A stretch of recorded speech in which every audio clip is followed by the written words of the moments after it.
one moment in the middle and we could not cope with that. They are fast, accept the defeat because the best team won. And we have, last chance at home against Bruges. If winning, hopefully we can qualify. Was there a moment in the game where you felt like the momentum shifted in their favour?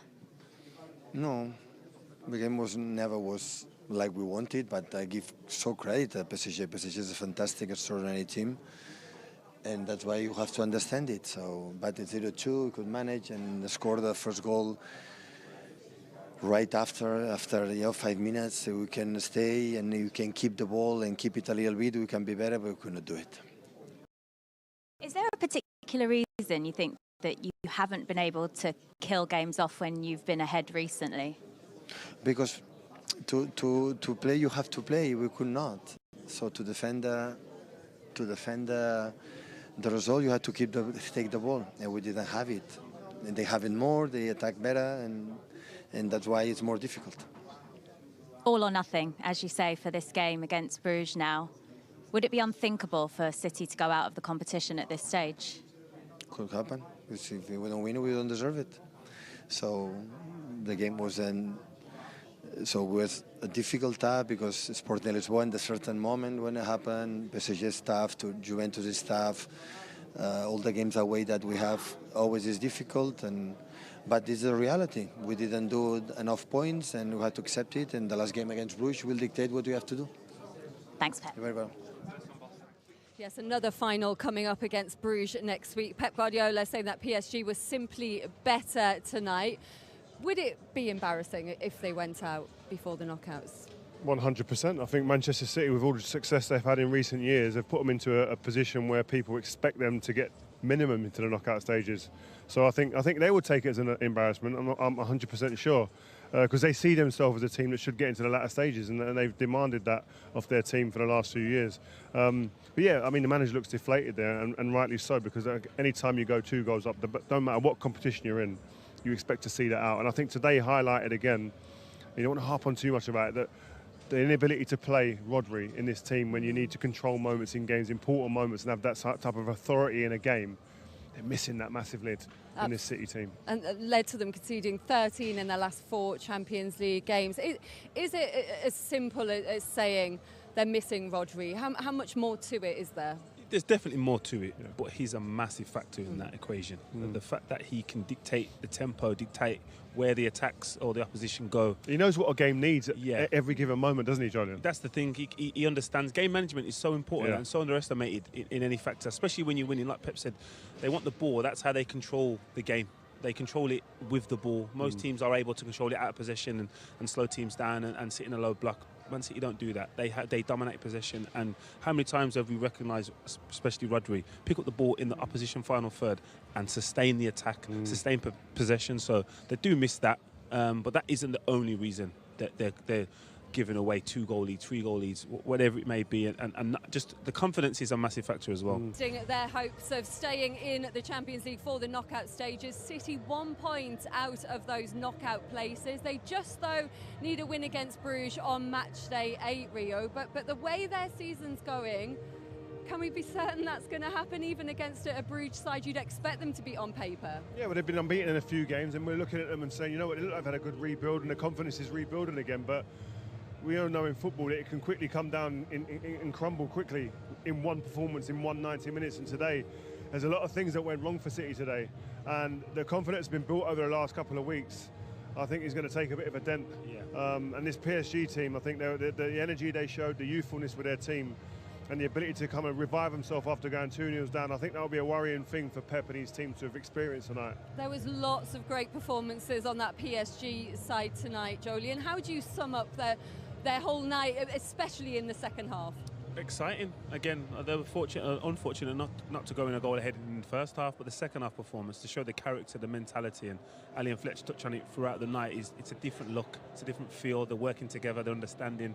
The work ethic off the ball especially shows that they're determined to win it back as fast as they possibly can, and they got the rewards through that tonight.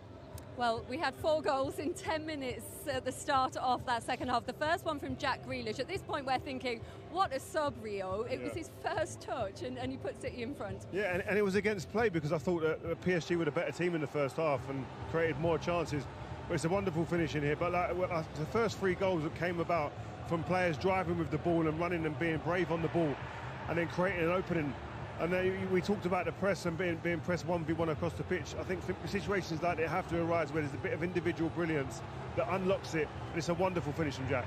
Yeah, he well-needed goal for Jack personally, but again, showed great character to get in the box, recognise what the situation brings. But this is a telling moment for me.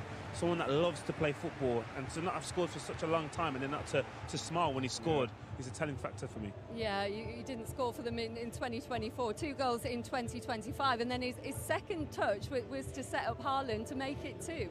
Again, frustrating night for Edison in possession, sloppy distribution in the second half especially, but fortunate enough to pick up the second ball. Nunes travelling, like Rio said, breaking the press, breaking the lines, and then a great weighted pass from Nunes and a great weighted pass from Jack. Fortunate, and probably the only thing that Neves got wrong all night, but Haaland does what he does best and be in the right position. Brilliant substitution for PSG, such an impact in that second half. I don't think you can put it down to one thing. I think confidence is definitely something that's been sapped out of this team. But what I would say, when you start it becoming a trend, and something starts rearing its head on a continuous basis, confidence, you can go a goal up, you can go 2 goals up, but in the back of your mind you're thinking, what if? Don't let it happen again. And that's when all of a sudden, even people on the ball who you expect to be confident and comfortable start taking too many touches, maybe inviting pressure, and then that's what we saw today. Invited pressure, and they were punished each and every time. And then it was 2-2, and it was Doué hitting the post, but Barcola getting his first Champions League goal of this season, and it was a goal, Jolien, that his performance deserved tonight. Oh, definitely. Again, a high press from PSG, well worked back, well won back, and again, slightly fortunate with the finish, but again, right place, right time, execution, and I think this was probably, for theme for Kovacic throughout the night, running with the ball, getting caught. The decision to actually run with it is more daunting than actually losing it. Players lose possession all the time, but the decision to do that, knowing you've given it away a few times throughout the night, but then again, come off the crossbar, defenders can't read them situations. Barcola, I think he's been top goal scorer in the league this season for PSG. I think sometimes you need a performance at the Champions League level that are here to try and take on that mantle, and you need a game like that. I think today could be one of those games for his confidence that he just goes beyond and beyond again. When you watched him tonight, are you thinking that he's the present and the future of this side? 100%. I just feel that every time they wanted to kind of hurt and penetrate this team, at all times they were looking to get the ball out to him. And then when he got it, he was positive, he was direct, and he had the quality to pick out people and the other side of it, score a goal as well.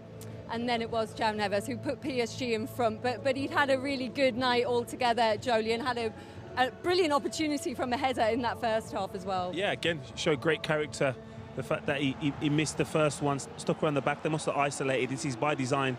They've recognised that Neves may be the weak link, or the back area of the goal, maybe the weakest part for City to defend, and they've done it again, and no one's really recognised it. And I've heard so much about him. I spoke to his agent in the summer about him, and he was boosting him up, and you think, oh, he's an agent doing that, but when you see him live today, the amount of ground he covers, the quality he has on the ball, but most importantly, the character to continually get on the ball at his age in different areas of the pitch, being a new member of this team at his age, at this level, very impressive. He's got more assists this season in Ligue 1 than any other player after just arriving in the summer. You can see why the fans love him already. Oh, definitely. His work ethic off the ball, that will always endear you to any fan group, but no more than these set of fans. And like Rio said, he's a born leader. He was captain Benfica before joining here, so he's an exceptional talent and a mentality to match that.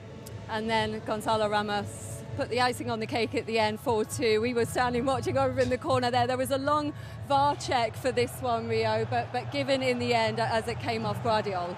Yeah, and Edison again with a sloppy kick, and they get punished on the other side of that. But he's a number 9. We mentioned before the game, we mentioned during the game, maybe that was one of the things they were lacking. Here you see it looks like he could be off, but the ball comes through to him, and in his mind there's no doubts where that ball's going to end up, and it's in the back of the net. But because it comes off the Man City player, obviously he's not going to be in an offside position, but it's a wonderful finish, and that's what you get when you have a number 9 who can come off the bench and affect games. Finished it off completely.